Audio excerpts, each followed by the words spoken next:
My name is Jacque Fresco. I'm project director of the Venus Project in Venus, Florida.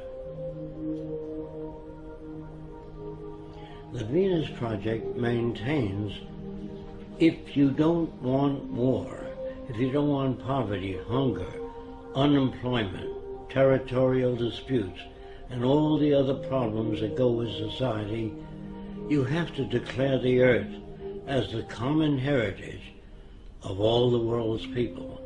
If you fail to do that, you'll have problems to the amount of events you don't want to change. If we don't change, we'll have the same problems over and over again. The Venus Project is an attempt to design a world where poverty, war, prisons, police do not exist, because we deal with the problems themselves, the factors that shape arrogant behavior, aggression, all the things that paralyze our society and prevent it from growing. Politics was good 100 years ago. Today, politicians have no ability to solve any problems because they're not students of behavior, they're not students of agriculture, oceanography. They know nothing about the factors that operate the world. So they say things that people like to hear, and that gets them elected. Now, scientists, on the other hand, are not concerned with public approval. What they do, even if everybody on Earth believed the Earth was flat, they would say, "You're wrong. This is the evidence we have to support the fact that the Earth is round." But they don't say it's a little round, a little flat. That's politicians. Money was a convenience designed by man many years ago. You used to carry a bag of apples and change it for tomatoes. That was a trade in the old days. But when you invented money, it carried smaller particles, and it was easier to represent apples or tomatoes or eggs by giving a person a coin instead of bringing 50 eggs and chickens.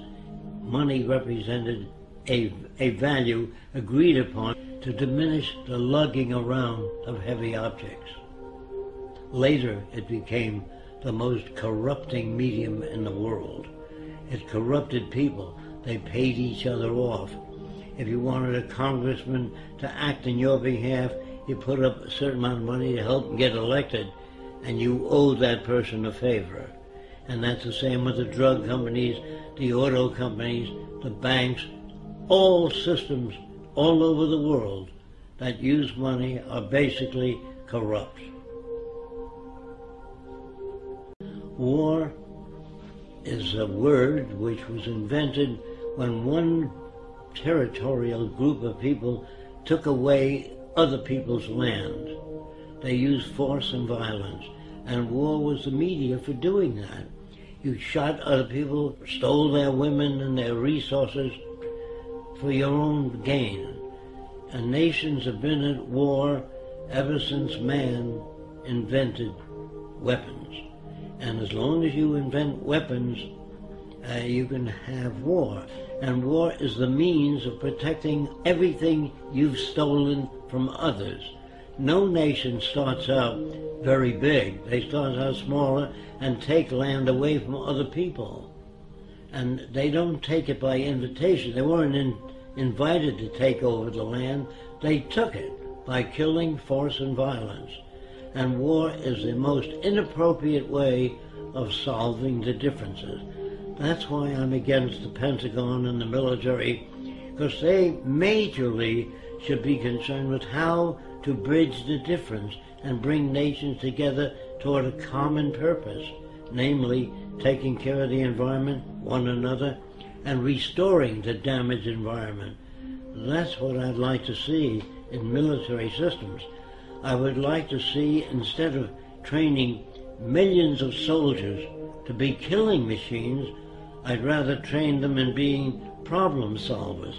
Send them back to school, teach them social science, social psychology, sociology, so they can add to the culture, not be destructive. But ask anybody, what does democracy mean?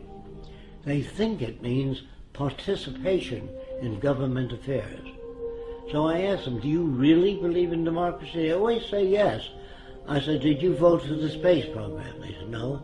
Did you vote for the Vietnam War? No. Did you vote for the war now? No. Where the hell do you participate? That's an illusion given to people. They even pick the people you vote for to make sure they'll keep things as they are, the establishment. So they put them out there for you to vote for them. If we lived in a democracy, there'd be 5,000 political parties, different points of view. In a true democracy, you would have that. All points of view expressed on television and radio. It's up to you to turn it off.